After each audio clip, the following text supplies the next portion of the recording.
Anyways, now, I have a good idea what to do for this part, but my recording keeps stopping, and I have been very busy today. So I have finally gotten the opportunity to sit down and record. Now, if I sound aggravated or angry, that's because I kinda am still. Because I've only been awake for 4 hours today, and all of it, people have been screaming at me. And I've been screaming at people. Now, if that doesn't make sense to anyone, living at my house, being basically the only guy who actually has a job and does any housework, is not fun. Because my mom just shifts all the work onto me, while my brother, hey, I only need you to do this, while your brother does 10 other things. That's basically how my brother is, and it's annoying. Now, I'm ranting a bit, but that's what it feels like sometimes. Because it's, oh hey, can you do this? Can you do this? Can you do this? Can you do this? Can you do this? And I'll do all those, and she'll get mad at me if I don't do one of them correctly. Well, my brother can do one thing incorrectly and not give crap. Now, I just hit the pause button. I am sorry for ranting. I'm looking at my recording and making sure this is actually going. I wanted to. Now, that actually calmed me down quite a bit, so I'm going to be leaving that in case people ask why I am late for posting. Anyways, now then, where we last left off, it is 2 to 3 months before the entrance exam, and Deku and Toga are actually working on the car back at the junkyard. Deku is actually training by using his new ability. He just calls it he calls it his Sparky mode, or his Spark. And he's actually using it to jump around the entire junkyard. He's doing that actually looking for ways. Well, he's doing that looking for different parts for his car. And not just that, but Toga's somewhat trying to follow him, but she's just having a bit more trouble. So she's just running around the area actually following Deku, getting parts for him, and helping him do all this. Now, after Deku would probably spend an entire week at the junkyard, probably eating junk. What they have is basically an assortment of junk food and sodas. They would spend an entire week working on the car, and I want to say they would probably sleep in it. Not trying to sound like they're homeless, but they probably would end up sleeping in it one night. Because, hey, as soon as we wake up, we want to get back to working on this thing.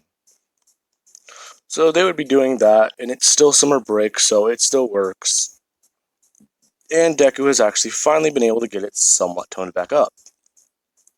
Now, he's actually just needing to recharge the battery, so he would turn on full cowling.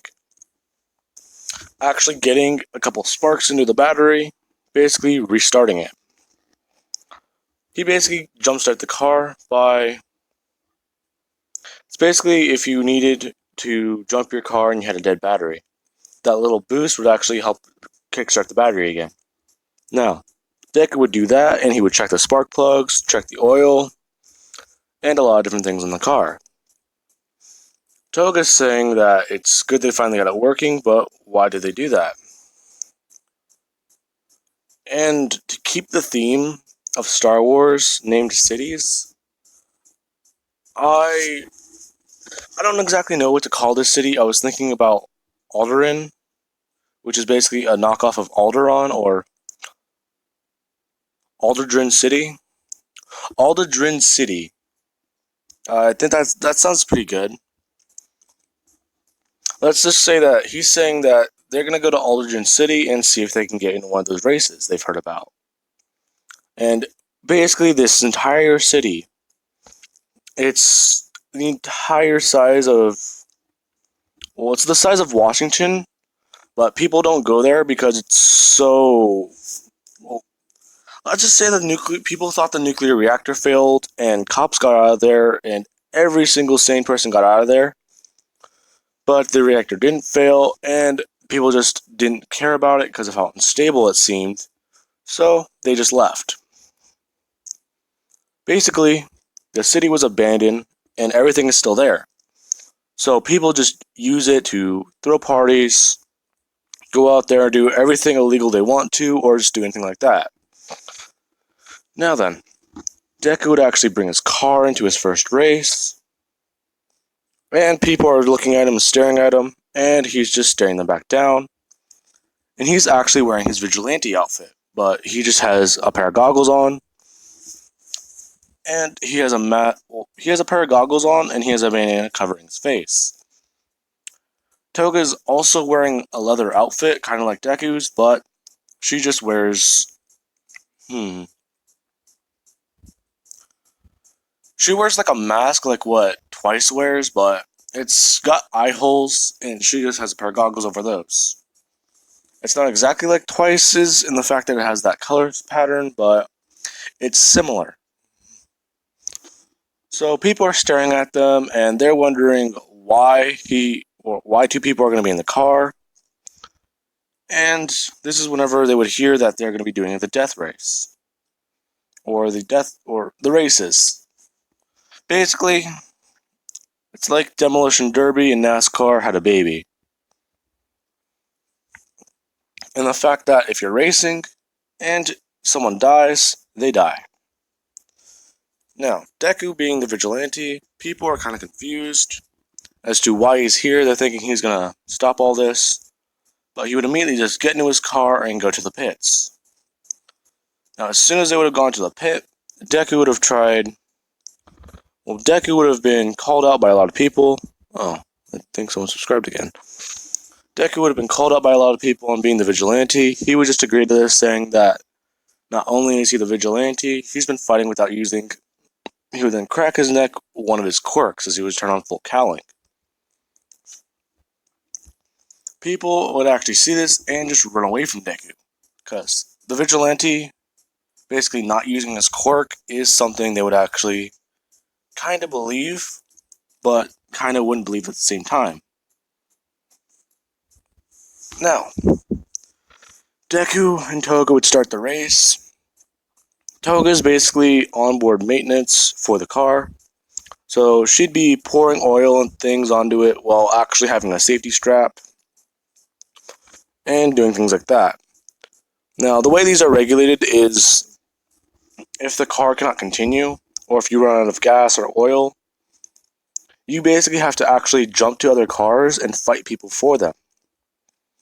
So there's actually regulations. Basically, if you're about to fall out of the car, or if it's deemed too dangerous, these cars actually do have some safety regulations, because they are tired of just having to throw out the bodies and missing person reports being filed for the city.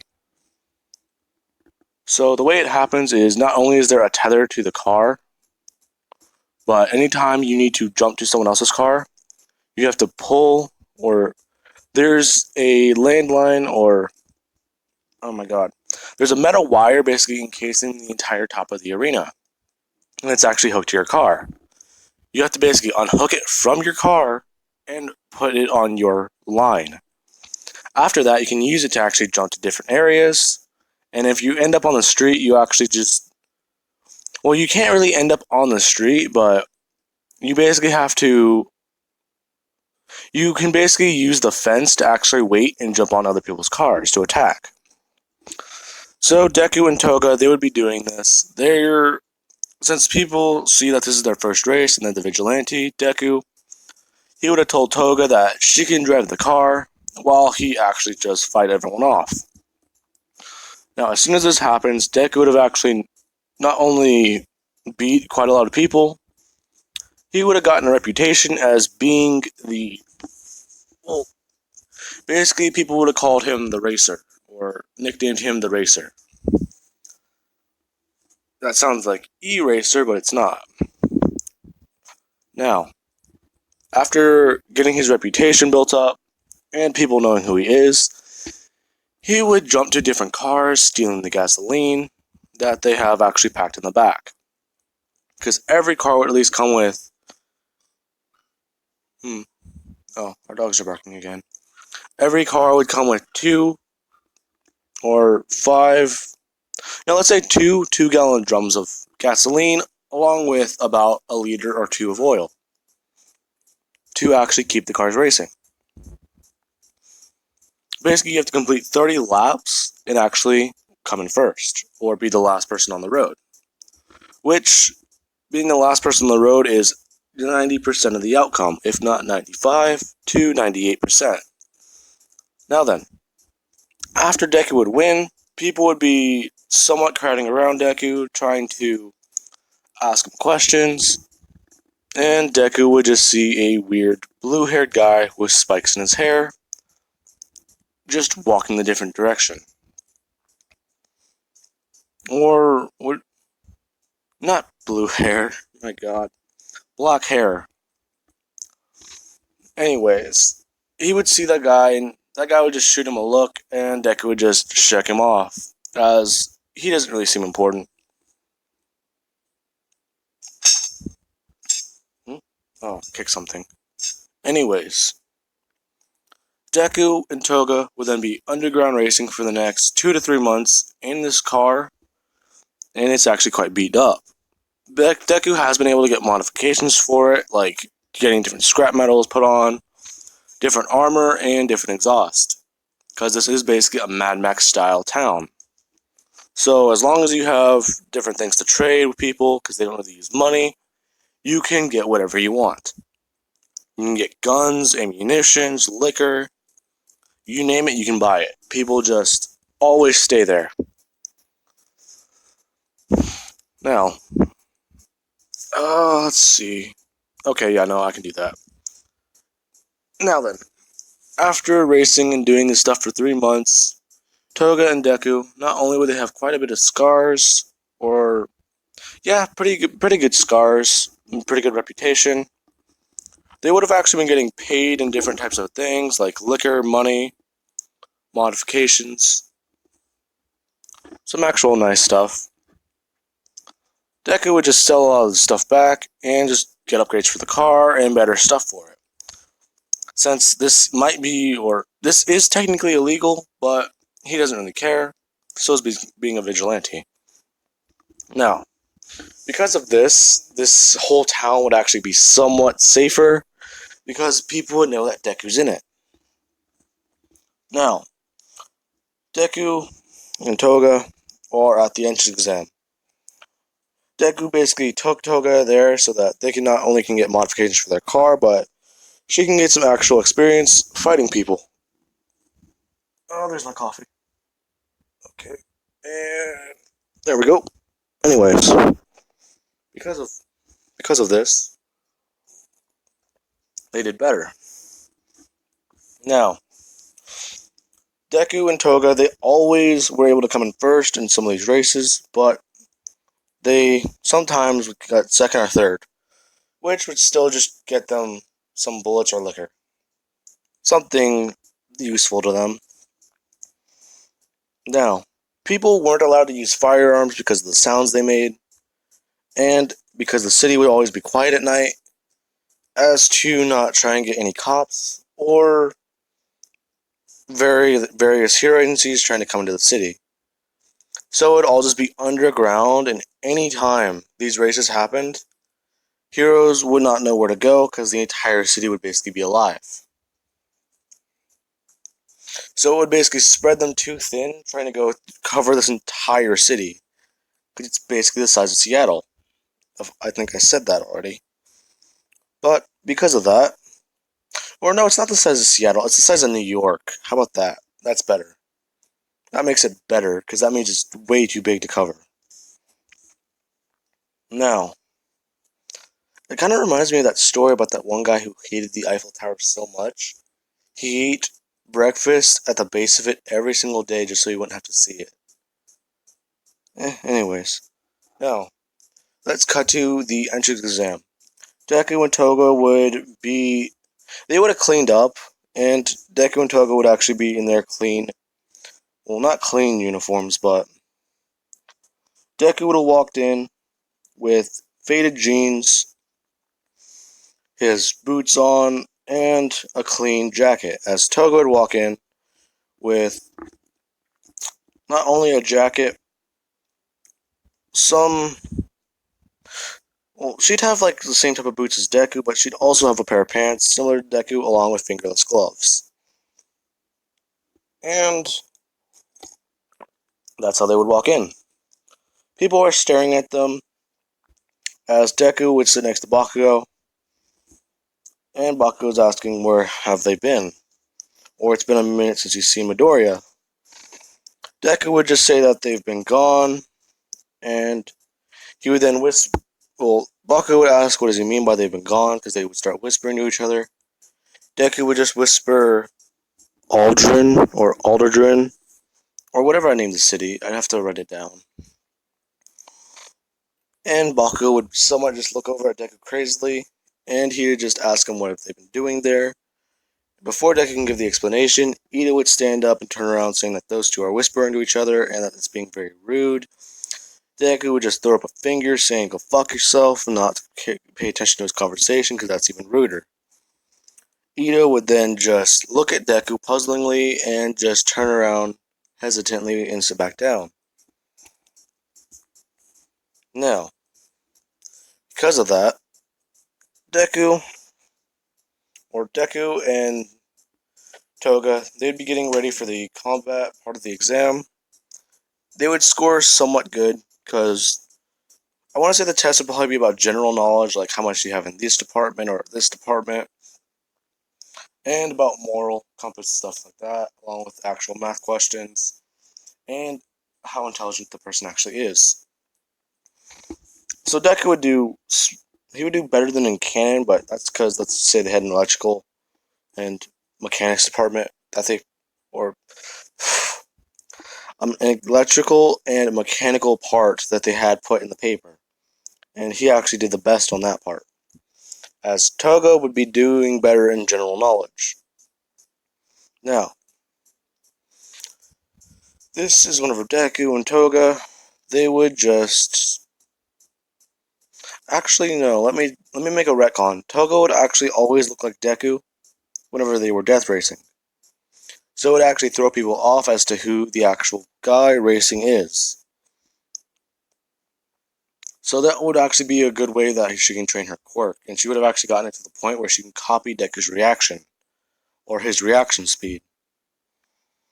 So with One For All, I've been meaning to retcon this already, but I said that his reaction speed would be about point or 0.10 to 0.5 of a second, which is basically 5 or 125 milliseconds, I believe, which is not obscene, but it's fast.